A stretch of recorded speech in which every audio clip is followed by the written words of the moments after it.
2016, Ms. Heard walked into a courthouse in Los Angeles, California, to get a no-notice ex parte restraining order against Mr. Depp, and in doing so, ruined his life by falsely telling the world that she was a survivor of domestic abuse at the hands of Mr. Depp. Today, on May 27th, 2022, exactly 6 years later, we ask you to give Mr. Depp his life back by telling the world that Mr. Depp is not the abuser Ms. Heard said he is, and hold Ms. Heard accountable for her lies. Ladies and gentlemen of the jury, as you probably know by now, my name is Camille Vasquez. On behalf of Mr. Depp and all my colleagues at Brown Rednick, I want to thank you deeply for your time and your service over these last 7 weeks. We understand that it probably has not been convenient for you to be here every day, and we are so grateful for your time and careful consideration of the evidence as you deliberate. After weeks of sitting in this courtroom, listening to testimony and looking at evidence, now it's time for you, the jury, to come to a decision. You have been entrusted with a serious task. What is at stake in this trial is a man's good name. Even more than that, what is at stake at this trial is a man's life. The life that he lost when he was accused of a heinous crime, and the life he could live when he is finally vindicated. Exactly 6 years ago today, on May 27th, 2016, Ms. Heard walked into court and filed a false report of domestic abuse against her husband of 15 months, Johnny Depp. The scene was a setup. She tipped off the paparazzi so they would be waiting. They knew exactly where she would pause, which side of her face to photograph. And the photos captured what she wanted them to see, the image of a battered woman. What the paparazzi did not know is that the dark mark on her face mysteriously appeared 6 days after last seeing Mr. Depp. It was a lie. She knew it, Mr. Depp knew it, and the multiple witnesses you heard from who saw her that week of May 21st, 2016, also knew it. But the world only saw what she wanted them to see.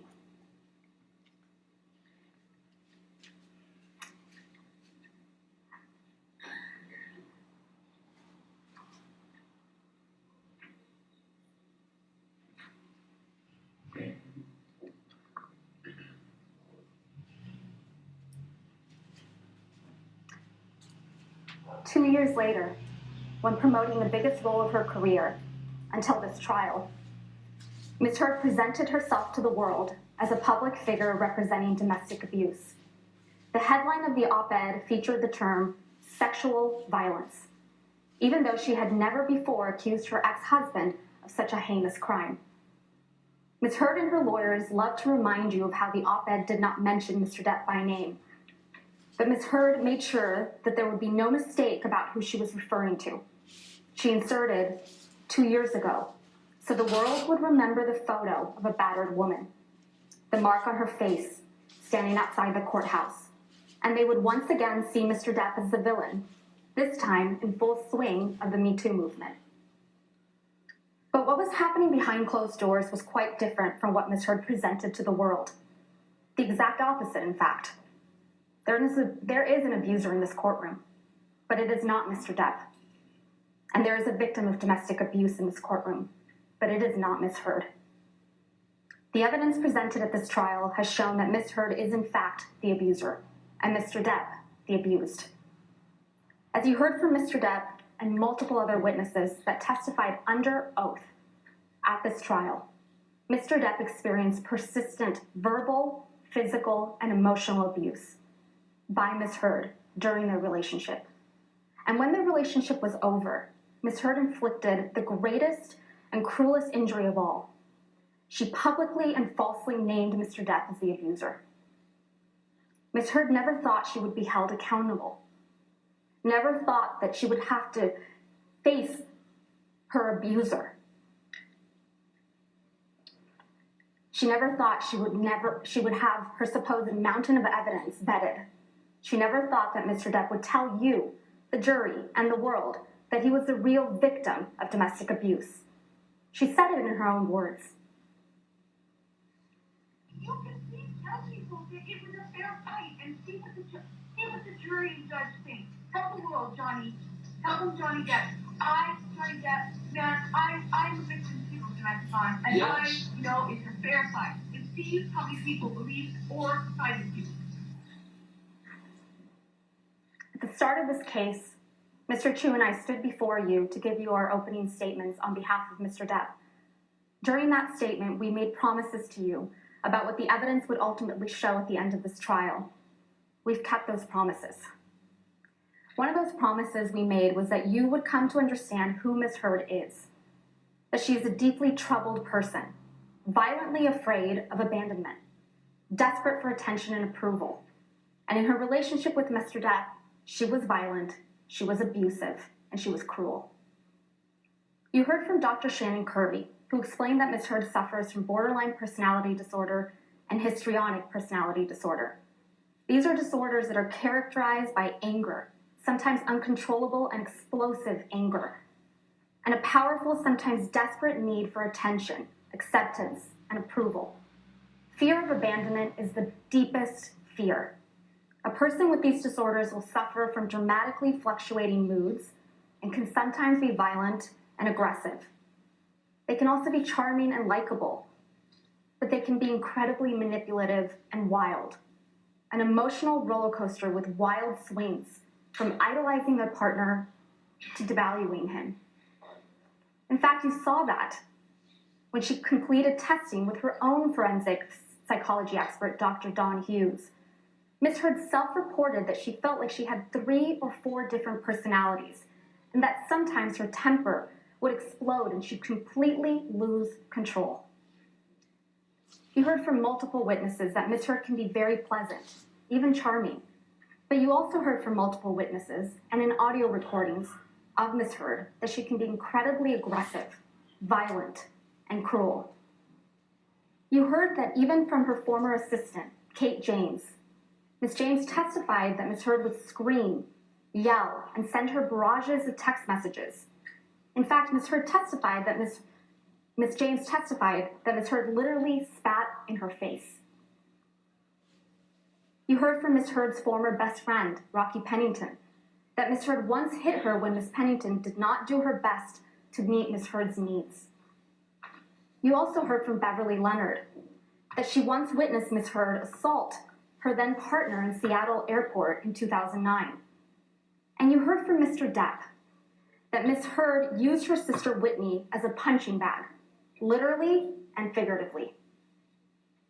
You also heard overwhelming evidence from Mr. Depp and the people that were around him and Ms. Heard during their relationship, that Mr. Depp suffered persistent verbal and physical abuse at the hands of Ms. Heard. You've heard evidence from Dr. Curry and the fact witnesses at this trial that Ms. Heard's deepest fear is one of abandonment, being left by Mr. Depp. Mr. Depp's greatest crime in her mind, the fault she confronts him with time and time again, is that he splits. He leaves the fight, especially when Ms. Heard gets physical, and she couldn't stand it when he did. You heard from Ms. Heard yourselves in audio recordings how upsetting it was to her when Mr. Depp would split. Anytime anything goes wrong with a split, I feel like it's your first thing. And it's unnecessary. It's not always you're splitting because there's blows or because there's yelling or anything. You split of most times when I'm still speaking in this volume and nothing has been thrown or hit or anything.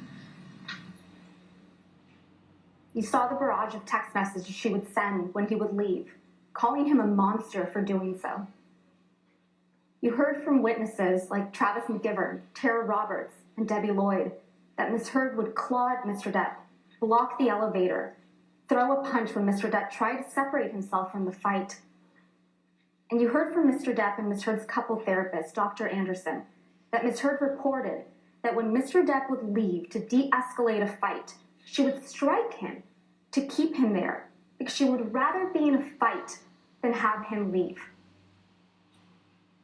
You heard from Mr. Depp about how often Ms. Heard would berate him, insult him, and physically attack him, including one of the most serious occasions when Ms. Heard threw a vodka bottle at Mr. Depp, severely injuring his finger, and then put a cigarette out on his face.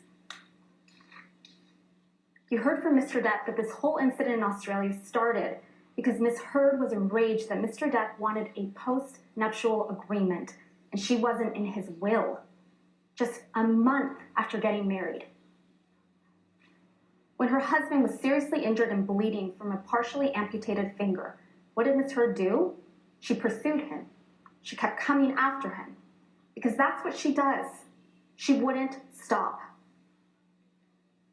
It's not to get you mad, it's not to get, it's just to get out of a bad situation that's happening before it gets worse. In Australia, when we had the big fight where I lost the tip of my finger, at least 5 bathrooms and 2 bedrooms I went to. To avoid talking to me. To escape the fight. You don't escape the fight. You escape the solution. No. You escape the solution. No. You escape figuring it out. We cannot work it out if you run away to the bathroom every time. You heard Mr. Depp testify he went through something like a nervous breakdown that day, and he wrote a lot of things on mirrors and other places.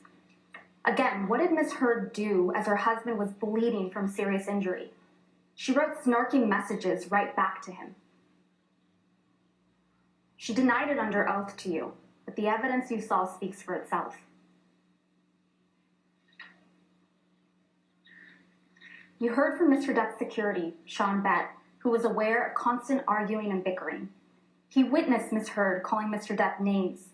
Fat ass. Fuck you, Johnny. Mr. Bett testified that he saw and documented injuries on Mr. Depp. A swollen eyelid in March of 2015, cuts on his nose, scratch marks on his chin in December of 2015. And you heard from Travis McGivern, who testified that Ms. Heard called Mr. Depp names like washed up, fucking cunt, and worst of all, a fucking deadbeat dad. Ms. Heard would take the low blows and hit him where it hurts, his children. Mr. McGivern told you that on March 23rd, 2015, Ms. Heard threw things at Mr. Depp, spat at him, and ultimately punched him in the face, leaving him with a shiner. You heard testimony from Malcolm Connolly, another security member, who testified he saw Ms. Heard throw things at Mr. Depp, a cigarette lighter on a plane, a soda can from upstairs at the Eastern Columbia building. He never saw marks on Ms. Heard, but he saw marks on Mr. Depp. Scratches, bruises on his left eye, scratches on his left ear. And he took pictures documenting injuries like this one.